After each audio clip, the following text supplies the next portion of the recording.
ये बहुत बड़ा आश्चर्य है। ज्ञानी और बिनु जाने, अगर वो ज्ञानी है तो बिनु जाने कैसे कहा जा रहा है? और फिर भरमाए, भरमाना तो अज्ञान का काम है। ज्ञान से भ्रम नहीं हुआ करता। और फिर ज्ञानी और बिनु जाने, ऐसा कैसे?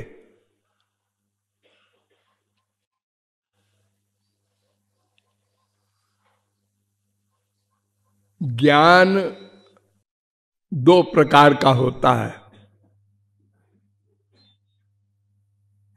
मैं संक्षेप में बता रहा हूं, बहुत ध्यान से समझिए। ज्ञान दो प्रकार का होता है। एक का नाम आत्मज्ञान और एक का नाम ब्रह्म ज्ञान। तो जो साधना के द्वारा ज्ञान प्राप्त होता है उसको आत्मज्ञान कहते हैं। चार प्रकार के साधन से युक्त होने पर तो ज्ञान मार्ग का अधिकारी बना जाता है। अधिकारी ज्ञान मार्ग में प्रवेशिका पाने के लिए चार प्रकार का अधिकारित्व चाहिए। उसमें पहला है शांता, और फिर दूसरा दांता, तीसरा उपरता, चौथा तितिक्षु। तो पहला जो है वो शांता, इसका मतलब श्रम। श्रम माने मन पर कंट्रोल। मन पर कंट्रोल हो जाए तो ज्ञान मार्ग की ABCD शुरू हो।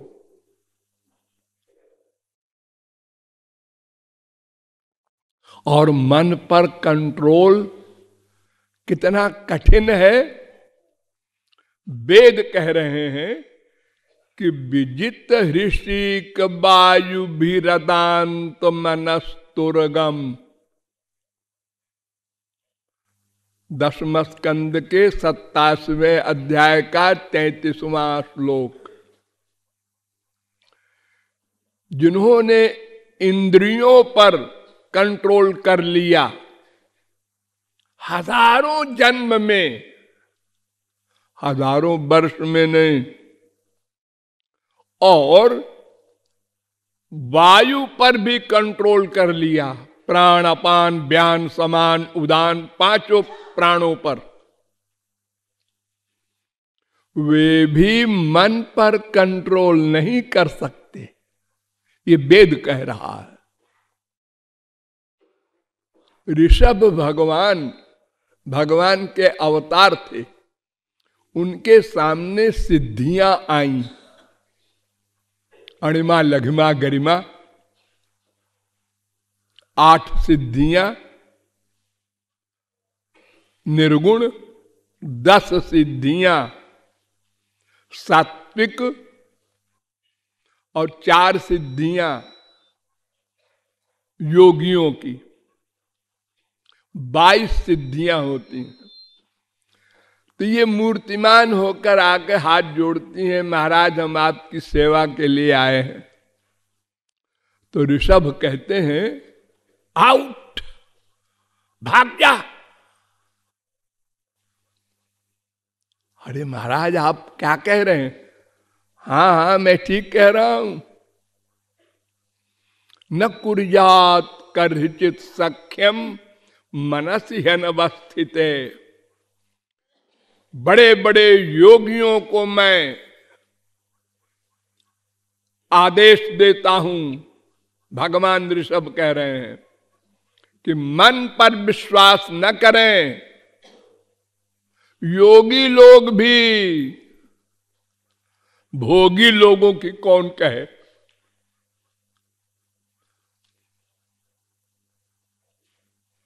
योगिनः कृतमैत्रस्य पत्युर्जायेव पुंश्चली। भागवत 5वें स्कंद के 6वें अध्याय का 3-4 श्लोक। यानी मन इतना चंचल है कि कोई भी कंट्रोल नहीं कर सकता। ऋषि मुनि योगी तपस्वी कोई हो। दुर्जया नाम हम मनः, भगवान ने कहा कि जितनी कठिन चीजें हैं उन सब से अधिक मन है। सब पर विजय प्राप्त कर सकता है तपस्वी, ऋषि मुनि योगी बड़े बड़े, मन पर नहीं कर सकते। विश्वामित्र नया स्वर्ग बना देते हैं। स्वर्ग, भगवान स्वर्ग बनाते हैं, लेकिन विश्वामित्र ने बना दिया नया स्वर्ग। लेकिन मन पर कंट्रोल नहीं। वशिष्ठ को मारने के लिए फरसा लेकर उनके आश्रम के पीछे रात में छुप गए। ये दुश्मनी मन कर रहा है। अचानक वशिष्ठ की स्त्री ने अपने पति से पूछा, पति देव, इस समय सबसे बड़ा तपस्वी कौन है संसार में?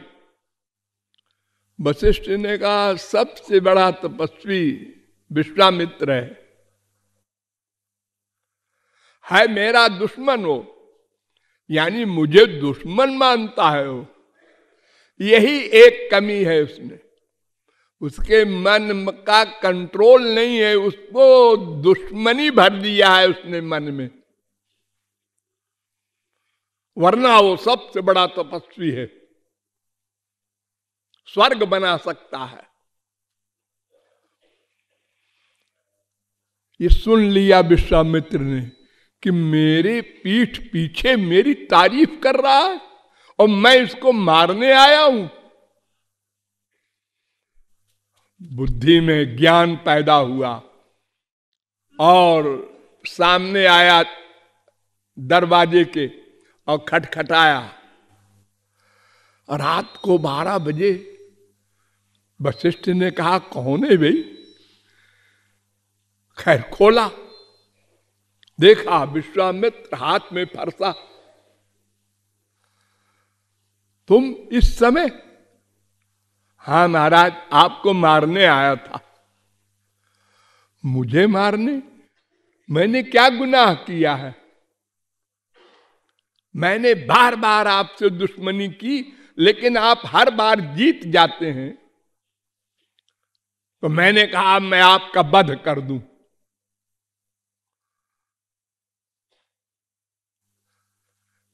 महाराज, आज मैं आपके शरणापन्न हूं। अब मैं द्वेष छोड़ रहा हूं। दोनों ने कहा, जाओ विश्वामित्र, तुम इसी जन्म में ब्राह्मण का कर्म कर सकते हो। क्षत्रिय थे वो, उनको ब्राह्मण बना दिया उसी शरीर में। इतना भयंकर है मन। और शंकराचार्य कहते हैं, मन बस में हो जाए तो मेरे पास आना, ज्ञान मार्ग समझने। हाँ, और अगर किसी का मन बस में हो भी जाए और वो ज्ञान मार्ग में चले तो कहत कठिन, समुझत कठिन, और साधन कठिन विवेक, अहोई गुणाक्षर न्याय जो पुनि प्रत्युह अनेक। फिर गिर जाएगा। और अगर कोई पार हो भी गया अंतिम क्लास में, तो आत्मज्ञान होगा, ब्रह्म ज्ञान नहीं हो सकता। आत्मा का ज्ञान, मैं का, तो आत्मा तो अंश है भगवान का, तो अंश का ज्ञान होगा, अंशी का ज्ञान नहीं हो सकता। और बिना अंशी के ज्ञान के माया नहीं जा सकती।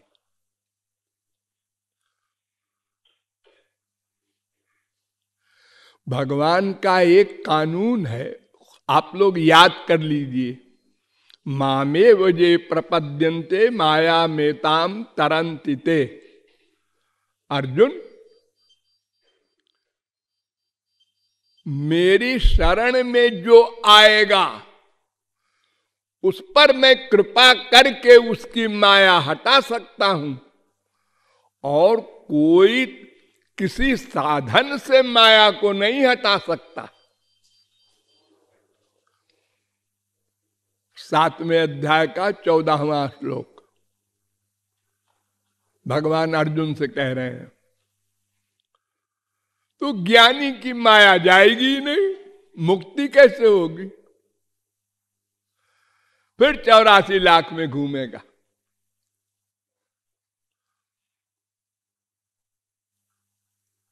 क्योंकि उसका जो ब्रह्म है, ध्यान दो, निराकार ब्रह्म की उपासना करते हैं ज्ञानी लोग, तो निराकार ब्रह्म कुछ नहीं करता, कुछ करते ही नहीं, न अच्छा न बुरा न कृपा न कुछ नहीं, एक पर्सनैलिटी है, सच्चिदानंद ब्रह्म, बस। तो जब कृपा ही नहीं करेगा तो माया जाएगी नहीं, तो ब्रह्म ज्ञान कैसे होगा? शंकराचार्य को ब्रह्म ज्ञान नहीं हुआ होगा, फिर नहीं हुआ है। वो कैसे हुआ? उन्होंने भक्ति की, श्री कृष्ण की भक्ति की, और जब ज्ञान हुआ तो उन्होंने कहा, धन्योहम कृतकृत्योहम विमुक्तोहम भवग्रहात्। मैं संसार से मुक्त हो गया, कृतार्थ हो गया। नित्यानंद स्वरूपोहम पूर्णोहम त्वदनुग्रहात्। हे श्री कृष्ण, तुम्हारी कृपा से, तुम्हारे अनुग्रह से मैं ब्रह्मज्ञानी बना हूं, अपनी कमाई से नहीं।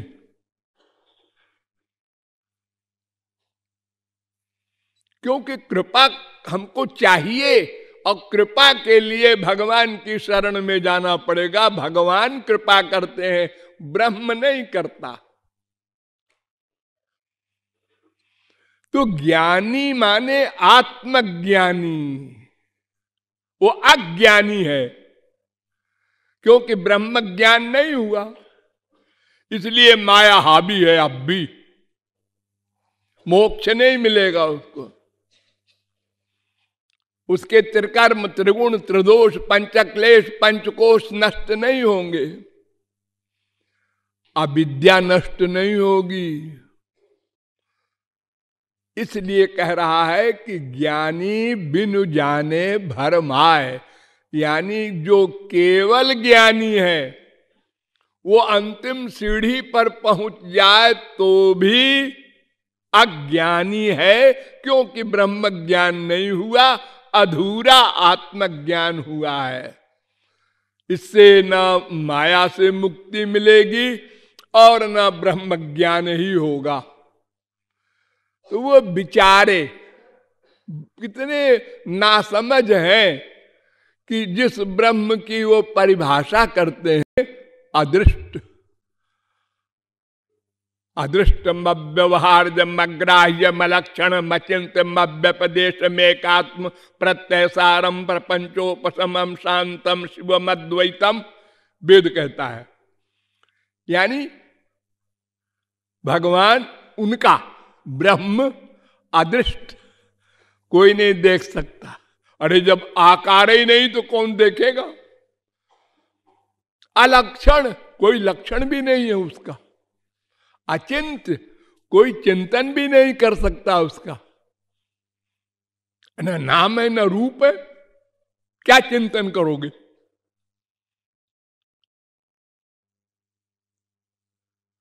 ऐसा कोई ब्रह्म होता है उनका।